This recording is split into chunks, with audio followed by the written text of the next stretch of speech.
Sinisterism is about finding the primal aspects of the left-hand path, primal in history, primal in the psyche, thus obtaining truth.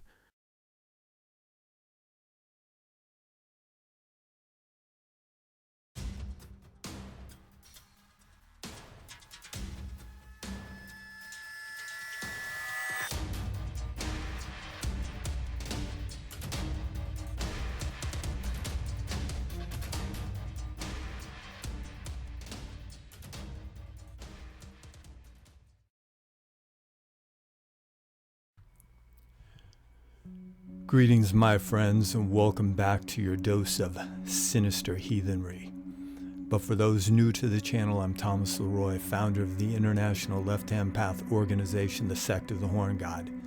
The sect is an educational foundation created to not only make those with a black flame aware of its glow, but to also restore the shadow aspects to the ancient gods by going deep into the past, not only historically, but also psychologically. For the primal depths of the psyche are limitless. So, if this sounds interesting, make sure to like, share, and subscribe. And if you want to learn more, join the organization, the Sect of the Horn God, at the link down below. Thank you.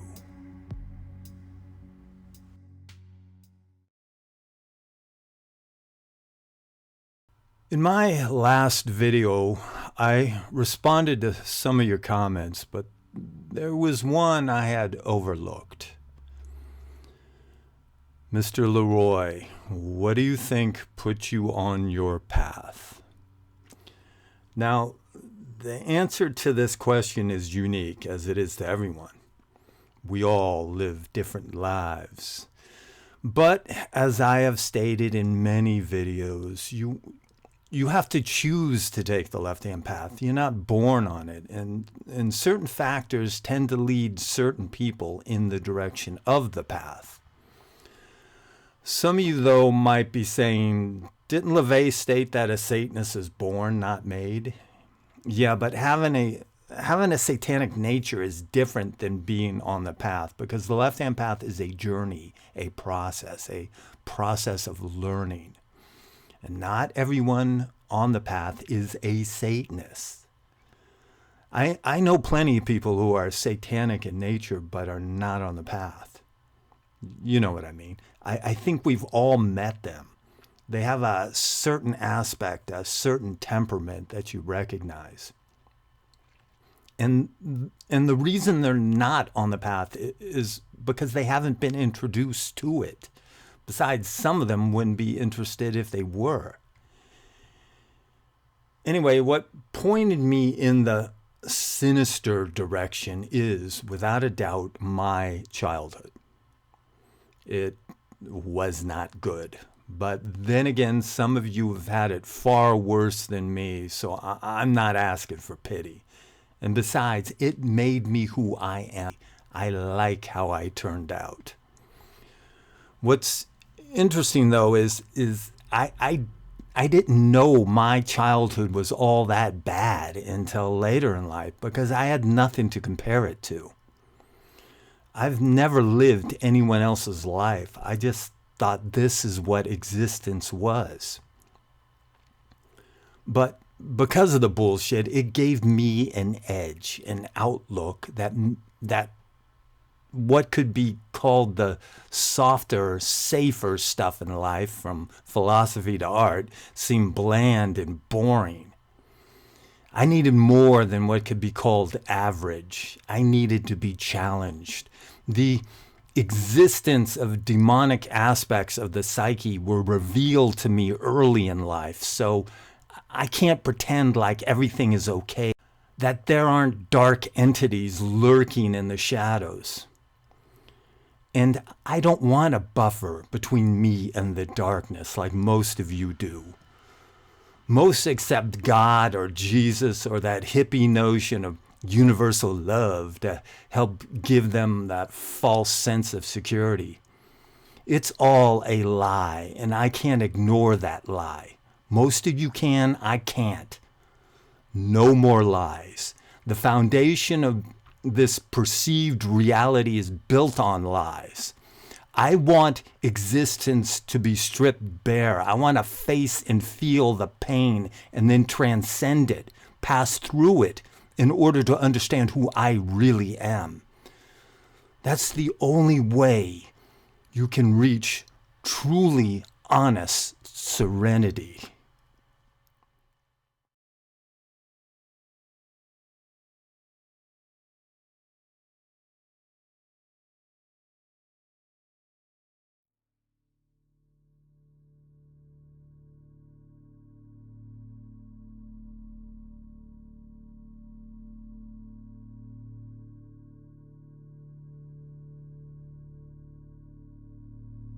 I was on a podcast where, like most interviews, you're asked, how you doing? And my response is always the same. I am doing great, fantastic. Mainly the reason why I say that is because I'm alive. I love existence. I love to learn from the horrible, if you will.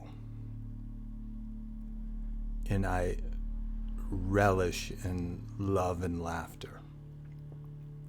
I have an optimistic viewpoint toward life. Now, it is not, and I repeat, it is not naive optimism. I have a true optimistic viewpoint toward life because of the shit I've had to deal with. And because of the fact I made it through a whole sane person. Now I'm going to get a little personal. I'm going to reveal a little more about myself than I have in other videos. And I'm not doing this because I want pity. No, I hate pity. I hate self-pity. Just to give you a better understanding of why I have this optimism. Now, I do not come from privilege whatsoever, not at all, not even remotely. My family, I've done my family tree.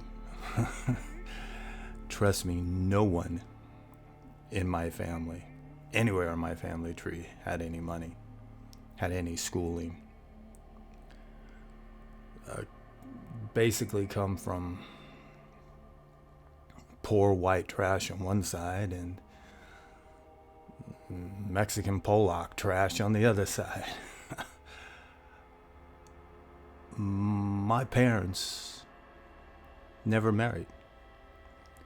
My mother, by the age of 25, had 7 children, and this was back in the 1960s. My father left my mother when I was 5 years old.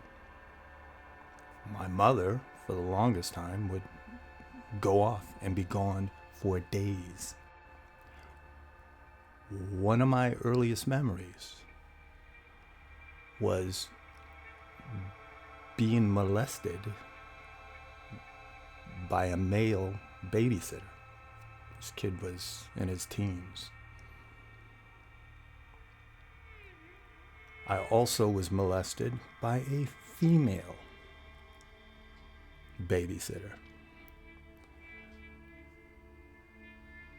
We were hungry children, so she said she'd give me $1 so I can go get something to eat if I would first eat something else, if you know what I mean. So she positioned herself in the edge of the bed, and I had to eat her out until she was satisfied. And then she gave me $1. Some of my earliest memories also were of going through the neighborhoods in San Francisco, looking through garbage cans for something to eat. I was put in a juvenile hall for a while as a child. The best thing about that was getting food. Then I lived with my grandmother for a while, who was a strict Jehovah's Witness, and that was bizarre. Then I was in a foster home, put into a foster home because of the lack of care my mother was giving us. The foster home, though, was the best thing that ever happened to me. And I lived with them from the age of 6 till 14, 8 years. And they taught me what structure was. I learned how to read during that period. I learned how to think. I learned how to feel like a human being.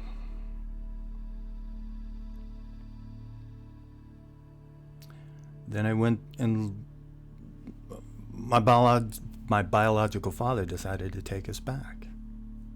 He decided he wanted us as a 14-year-old, and he was a Harley man. He was a biker. He was closely affiliated with a certain bike club that their colors are red and white. He dealt drugs for them. He disciplined with his fists.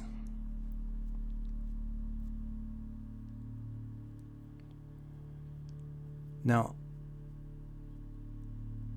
I understand this sounds chaotic, and for some of you, you might go, whoa, and others of you might go, shit, that's nothing compared to what I went through. But I'm saying this to let you know that I'm no different than you. It's just that I was able to incorporate this philosophy, this left-hand path philosophy. And luckily, in my later teens, I learned of it, and that helped me quite a bit. But incorporating that philosophy into my life gave me an optimism toward existence. It made me understand what Nietzsche was saying when he said, whatever doesn't kill you makes you stronger. I understand that now. But my adulthood hasn't been easy either. I was married to a woman who couldn't stay faithful. My 12-year-old daughter was brutally raped. Now, that was the hardest thing I ever had to deal with. Because whatever happens to you, you can get through it. You can grow from it. But if something happens to your child, how do you just get through it?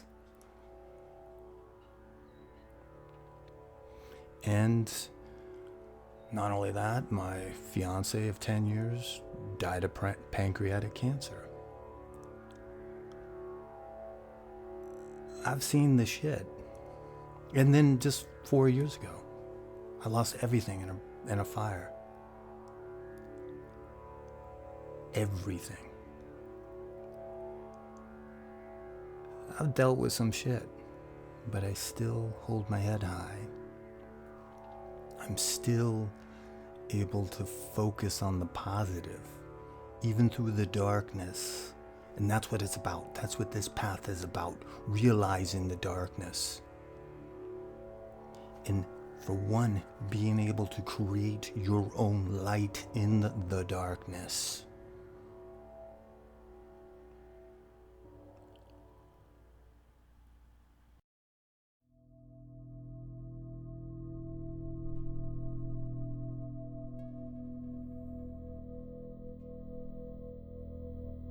I would like to begin by thanking you for your many questions you left on my last video, where I asked, what topic would you like to see in an upcoming video concerning the left-hand path and the occult in general? Now, some of them I've already done videos on, so go through my video catalog, if you will, and you'll be able to find some of those. But you've given me a lot to work with, and I want to thank you again. Now, the first one I'm going to take a crack at I guess you could say, has come from Van Nocturne. And this is the question. A left-hand path perspective on overcoming PTSD from child abuse.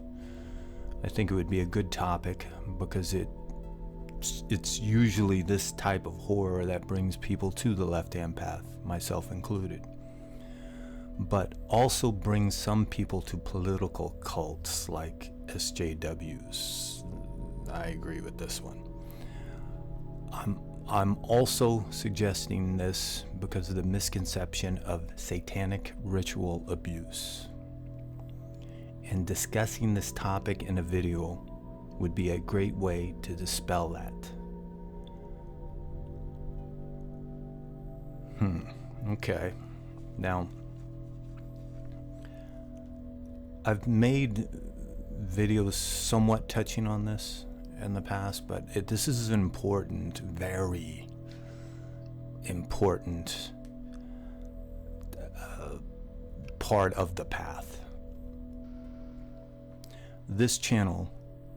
On this channel, I try to get at the root of why we do what we do. Why are we on the left-hand path? And this right here, what happened to you as a child, is a big reason, I believe, why we are on this path. Why are we drawn to the darker aspects of existence? What are we trying to sort out in our heads? This is important. Now,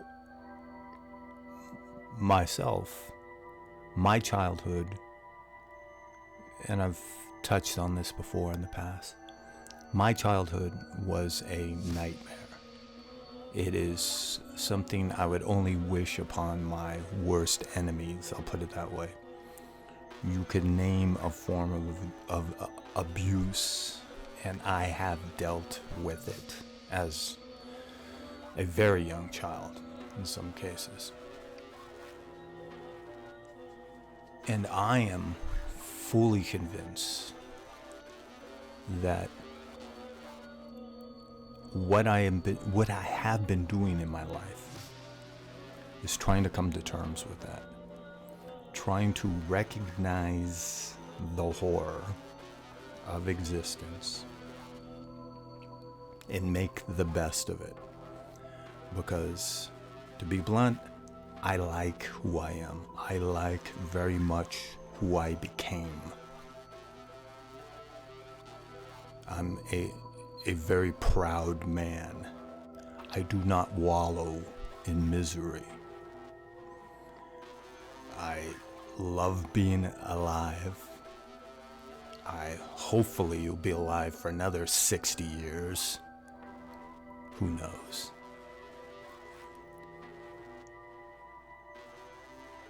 And I did in the past, but not anymore. I will never feel sorry for myself again. Now I'll bring up the topic. I'll bring up the topic of my past. I'll try to sort it out. I'll discuss it with people.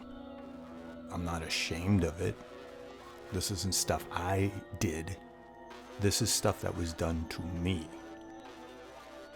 And I don't want pity from others. That's the last fucking thing I want. Now, there are different levels of abuse. You didn't have to go through like the physical, sexual, psychological torment that a lot of us have gone through. It could be simply, let's say, neglect on the part of your parents. And neglect can be, in some ways, as psychologically traumatizing as physical abuse. It all depends on the individual and the sort of neglect we're talking about. But very much so, Very much so. This is the catalyst that put us on the path. I am fully convinced of this. What we are, and as I mentioned earlier, what I have tried to do is sort out the darkness. I look at what happened in my case, and I try to find the light in the darkness. Okay, these things happen. I am who I am. I like who I am. So in a sense, even though it was, quote, traumatizing, I liked, or I love, the end result. Luckily for me, I have half a brain. I have a certain degree of willpower. And and because of this, I didn't end up in prison or a junkie on the streets. I made the best of it. And that is the core of the path. It's finding heaven in hell. Because life is a bitch, period. I mean, you don't have to go through all what I went through or what others have gone through to know that life is really fucking tough for everyone. Even those spoiled rotten shits you see on TV and so on, the Kardashians or whatever. Life's even rough for those assholes. Now, the satanic abuse thing.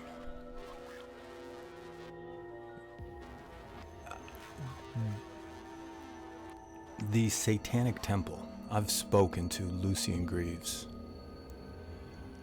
the head of the Satanic Temple, and his main focus, in this aspect of TST, I respect, his emphasis was to take on that nonsense.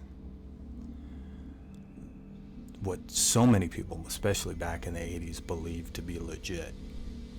That there was a cabal of individuals, maybe in small towns or in a larger scope, who, I don't know, got women to breed babies so they could be sacrificed, or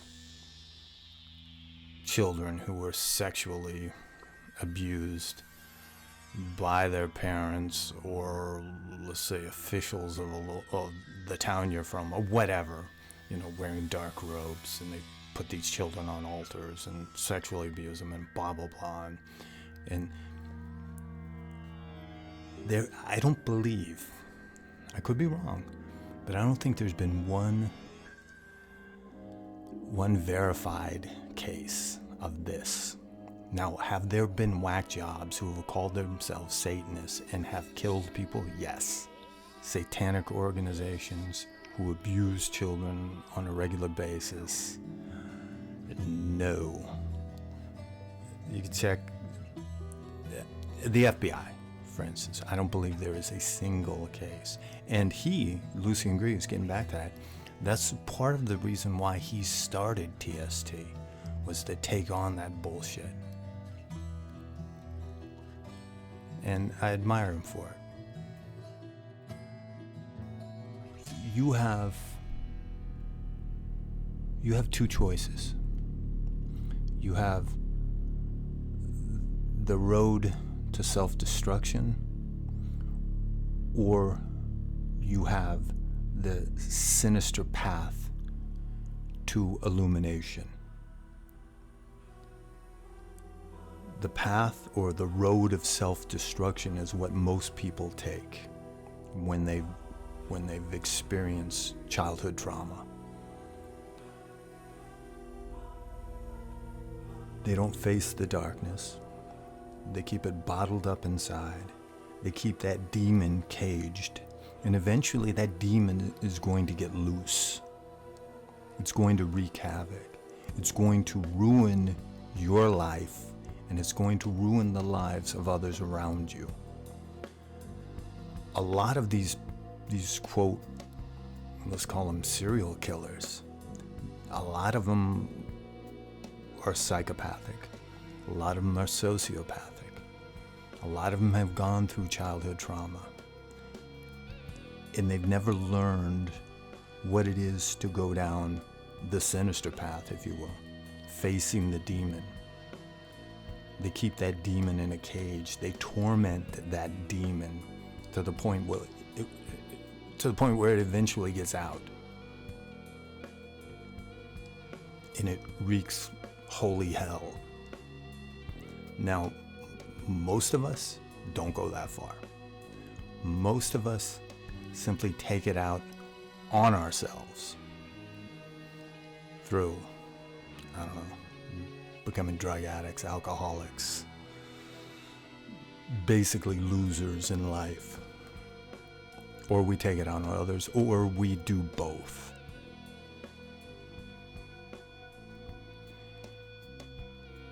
It's important to commune with your demon. That's the core of what this path is all about. Facing the darkness, and like I said earlier, finding heaven in hell.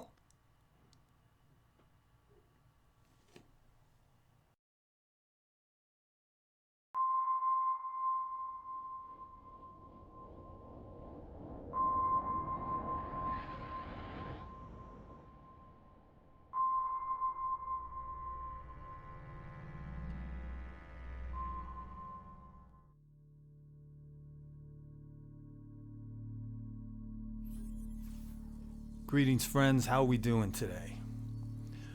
Well, the other night, unable to sleep, staring at the ceiling, I began to reflect upon my occultic development over the years, and it came back to me that, this for some strange reason, came back to me that between the ages of 17 and roughly 21, I had this strange obsession with the antichrist. Now for a little context.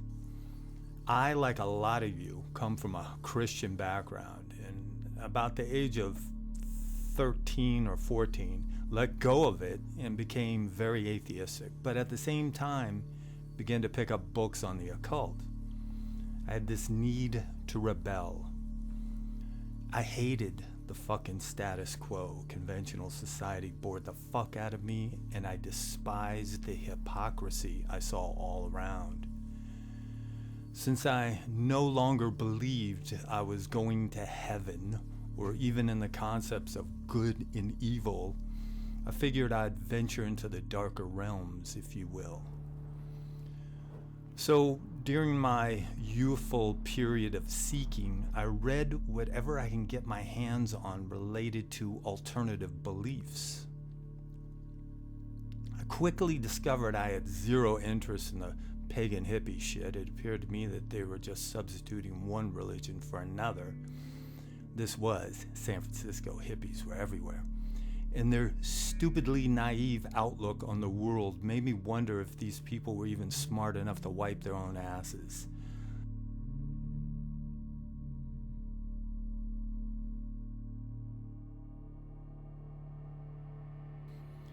And white witchcraft, doing spells and such for the sake of goodness.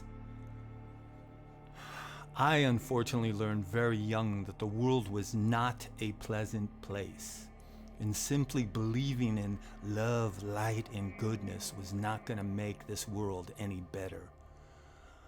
Fuck that white witch neo-pagan shit. I wanted to grasp the darkness because I was already familiar with it. My soul was born from darkness. I was a child of the pit. This is because my childhood had not been a walk in the park. Fear and anger were a big part of who I was. Hence, I wanted power. Power over the people and the world that I despised. I didn't want to make the world a better place. I wanted to make myself a more powerful being. So it was just a matter of time before I picked up that little black book written by that man who lived in that black house on California Street, and I began my journey on the path. But even though I didn't adhere to Christian orthodoxy, that influence still somewhat lingered. Abrahamic culture permeates all aspects of Western civilization, whether you want to admit it or not, so shaking it, truly letting go, does take some time. Being young, I was still trying to sort out what I believed and what exactly it meant to believe, and what was the difference between believing and knowing. Anyway, during this period, I picked up a book of paintings inspired by the prophecies in Nostradamus, and I came across this image. If you are a regular viewer of this channel, you will recognize this as the artwork I use in the In Conclusion segment of my videos. Something about this image struck a nerve with its dreamlike aspect, the dreary post-apocalyptic wasteland under an eclipsed sky with strange curtains descending from the heavens, while off in the distance the four horsemen sit waiting. But the focal point, like in most paintings, is in the foreground. The strange headwear or cowl, the silk robe with the inverted pentagram, the extended arm. Even though we can't see the expression on the figure's face, he seems to be moved by what lies before him. Is this who Nostradamus referred to as the third antichrist? After the first two, Napoleon and Hitler, was this a depiction of the antichrist that was yet to come? Good art is subjective, being it painting, writing, or filmmaking. And once it's done, the work is completed, it no longer belongs to the artist. That is, the physical piece may, but the meaning now is in the hands of those who participate in the experience of the art. Because participation is what one does. It is a sharing of souls, if you will. Now, I don't know if the artist Bruce Pennington meant it to be a great work of art or simply an illustration, but my youthful sensibilities were overwhelmed by this image. It no longer mattered what he meant it to be. The only thing that mattered was what it meant to me. It reflected both my nightmares and my longings. That's the thing about this path. Both nightmares and longings can become intertwined in a sinister dialectic. And where most would find this mentally and spiritually chaotic, I find it strangely soothing.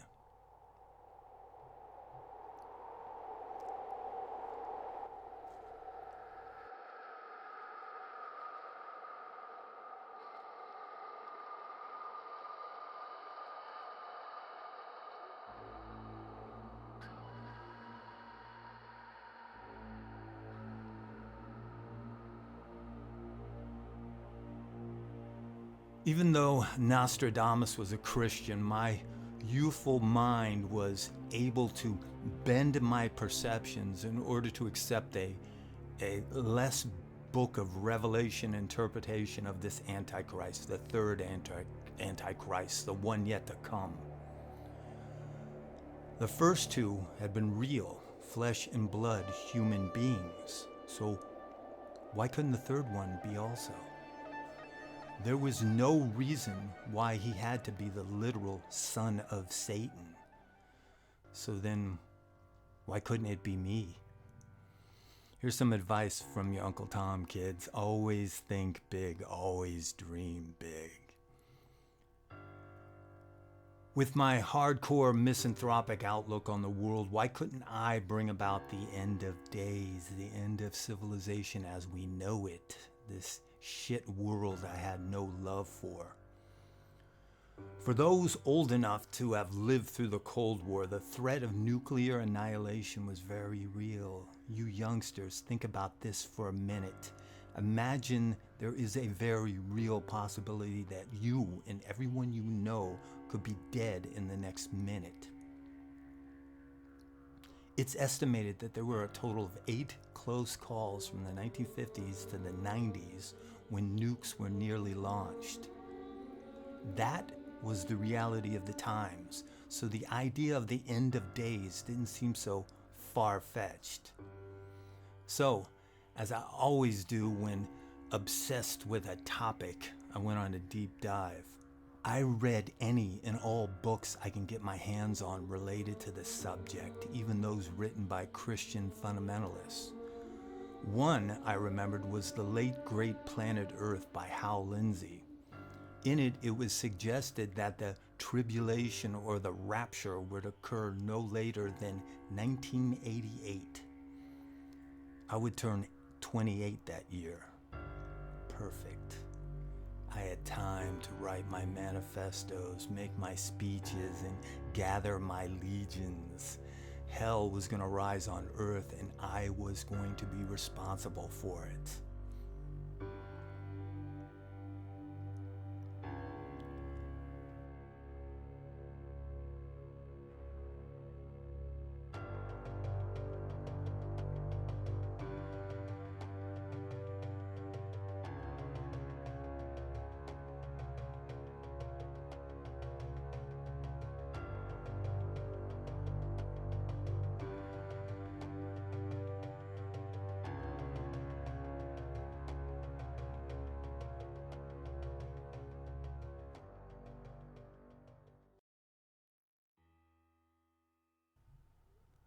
But two things happen.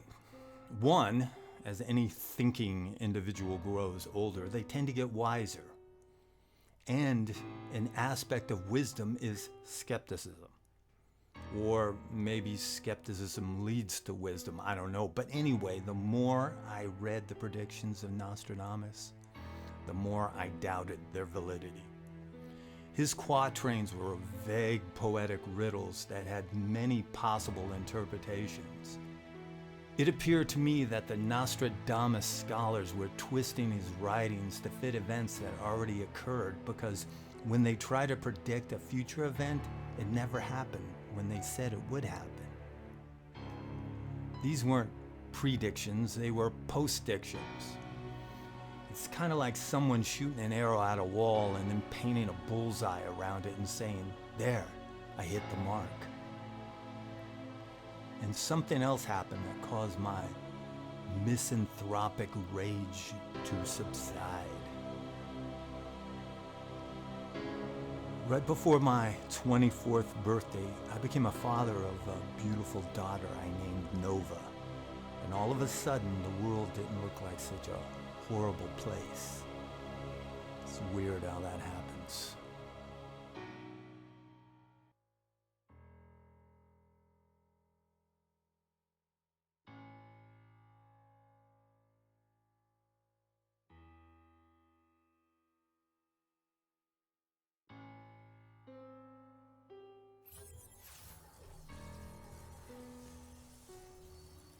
Now this video is going to be a lot different than most of my videos. It's going to be a lot more, let's say, lighthearted. In a recent video, I had stressed that the left-hand path had lit a fire under my ass. It made me realize that this could be it. This existence we have right here, right now, this could be it. So let's make the best of it. Go and try those things you've always wanted to try. You know, live life to the fullest. And stating that, I had brought up that in my past, I had done some acting in Hollywood. Now, a subscriber commented, "May I ask what movies you were in? I'd love to know." Well, initially I didn't really want to get into this or answer Mel's question, if you will. But then I started thinking about it. I was thinking, it might be fun to reminisce, to maybe brag a little. I don't know. Anyway, this is my Hollywood story. Now, I first did extra work in Hollywood back in the late 80s. And I think the first thing I did was the television program Max Headroom. And then not long after that, I was walking down Hollywood Boulevard with a couple of friends and some talent scouts or whatever the hell they were, liked the way me and my friends look. Now, we were playing in rock bands at the time, so we had the hair and all that. And they asked, they handed us their cards and said, "Hey, would you like to audition for a part in a commercial?" So we thought, sure. So we went the next day, auditioned, got the part, and it was for Michelob. It was a Michelob commercial. It came out in the late 80s, where we played the part of rock stars coming off stage, slapping hands, all that kind of stuff. Then, not long after that, I think just basic sitcoms and whatever, extra work, nothing substantial. Then I took a break for a while. I was a father and husband, but then that marriage to that individual didn't work out. So after we split up, I decided I'm going back to Hollywood. I'm going to give it a try again. Just instead of sitting around feeling sorry for myself, I decided, fuck it. I've always loved acting ever since I was a kid. Go do it. So I went back, and I think the first thing I did, I was an extra in the movie Species, club scene. Initially, I had done a lot of club scenes. I'll put it this way. Anyone can be an extra because they need every kind of person you can think of. And club scenes and crowd scenes are very common. Now, yeah, it was Species. I think it was one of the first things I did. And then I did extra work on the Batman movie, Batman Forever. It was the opening scene where a wrecking ball is going into the side of a building. I guess they're trying to rob a bank, or somebody's trying to rob a bank. I forget what it is. Of course, there was no wrecking ball. There was really no bank. It was just us staring up. And everything else was added in later in post-production. That was kind of fun, working on set with the Batmobile and just being in that environment. And around that time, I also worked on the movie Heat with Al Pacino and Robert De Niro. Now, that was another club scene. And you can't see me in the movie. But you would have if they would have kept the original shots of a specific scene in. For instance, okay, Al Pacino comes into this club, this nightclub, and he's walking through the crowd, and I was walking toward him, and it kind of like bumped him as I walked. I was like walking out of the club while he was walking into the club, basically. And we shot that scene multiple times until finally the assistant director came up to me and goes, "Sorry, but we can't use you for the scene." And I go, "Why?" And he goes, "You're making Al look too short." So I ended up just sitting at a table. It was fun, though. Al Pacino was a very friendly person, actually. He offered me a stick of gum. Also, around that time, I worked on the Jim Carrey movie Liar Liar. Most movies I worked on, it was either just an anonymous head in a club scene, or I played a bad guy. This movie, Liar Liar, it's outside a courthouse. Jim Carrey's talking to his lawyer, and if you look in the background, you can kind of see me and another guy, and we're talking to our lawyers. Also, during that time period, I did a lot of like TV shows. I believe I was on, like, for instance, Babylon 5. I worked on that one. Melrose Place, 90210. Just basic extra work. I also was in that awful Space Jam. That was no fun working on that movie. Crowd scenes weren't fun. And then also, I believe that was the same year, 95, 96. I was also in the movie Escape from LA. Now, I enjoyed that movie. I worked on that for multiple days, like 30, 40 days or whatever, or they were nights. It was a night shoot. And most of it you can't see me, but there's one scene where you can. It's where Kurt Russell first comes into LA. He's going down into what is a decimated Hollywood Boulevard with a bunch of the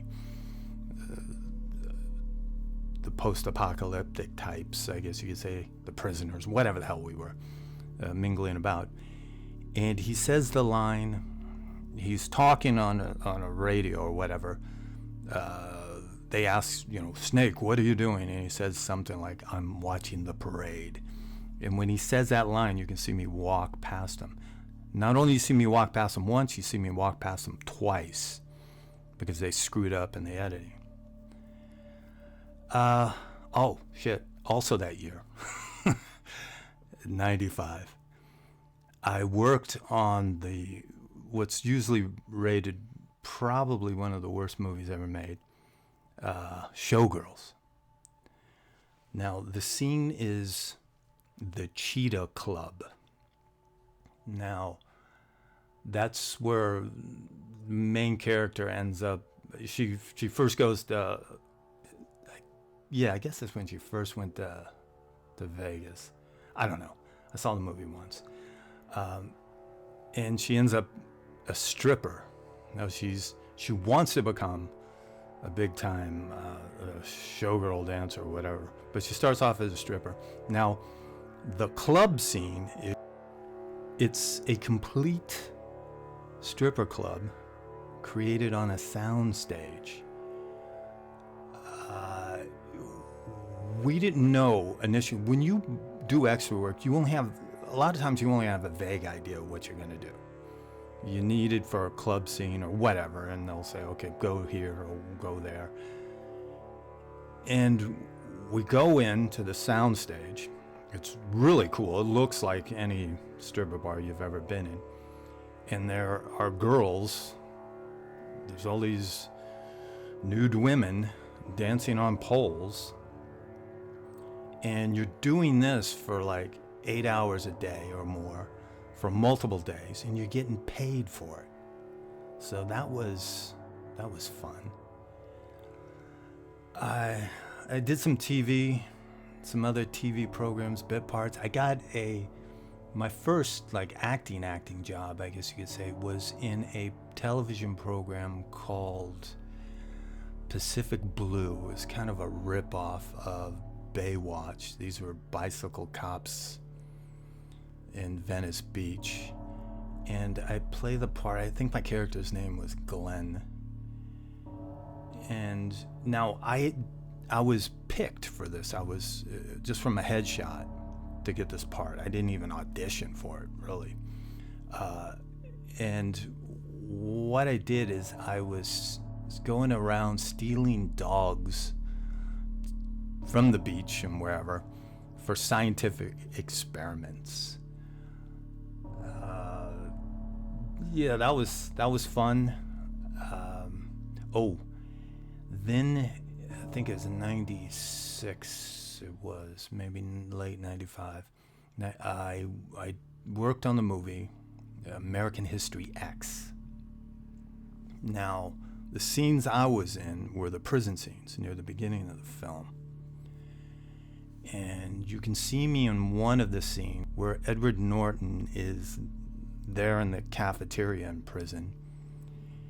And he sits down for his meal, and you can see me behind him sitting down.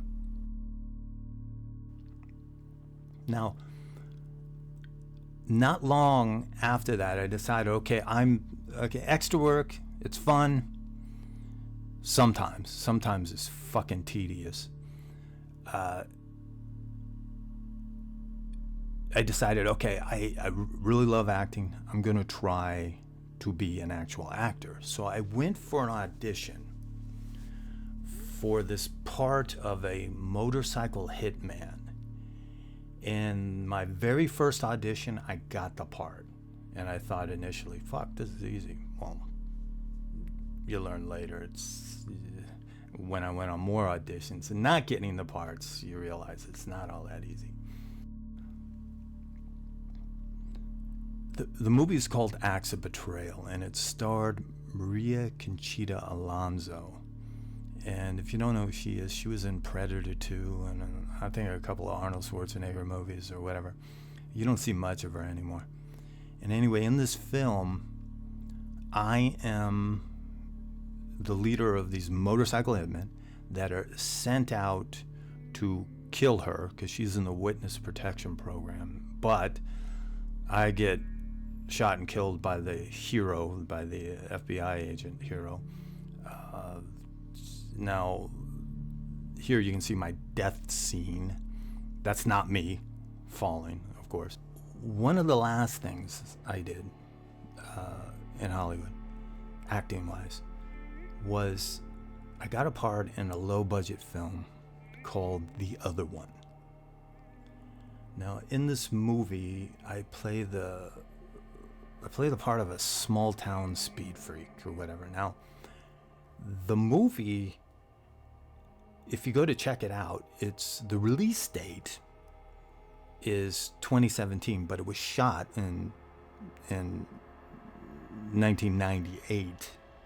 And what had happened is the lead actor, who was also co-director and writer of the film, died while they were, right after they finished principal photography or whatever. I don't know what happened. But anyway, they were unable to finish the edits or whatever. It took years.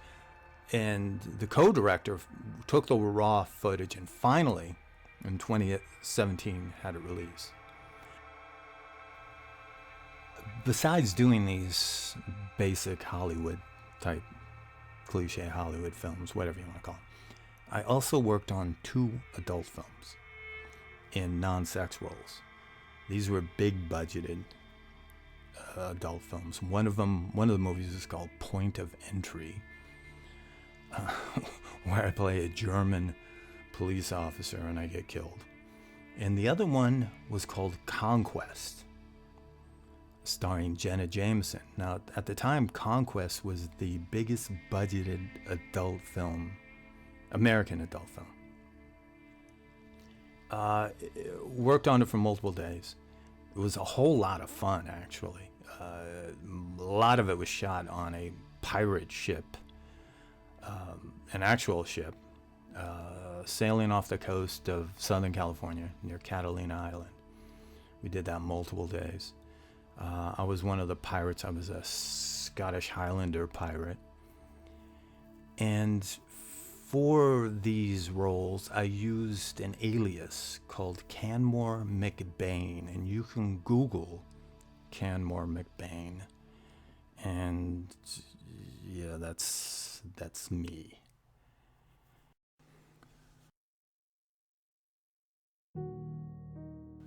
So that was about it for my Hollywood days, because in the late 90s, 99 I believe it was, I got custody of my older daughter. So I decided it was time to settle down and get a real job, look after her. So, like I said, my friends, if you got an itch, scratch it. You know what I mean? Do those things you've always wanted to do. It's not about being the most successful. It's about doing. And that's basically the essence of existence, isn't it? Until next time.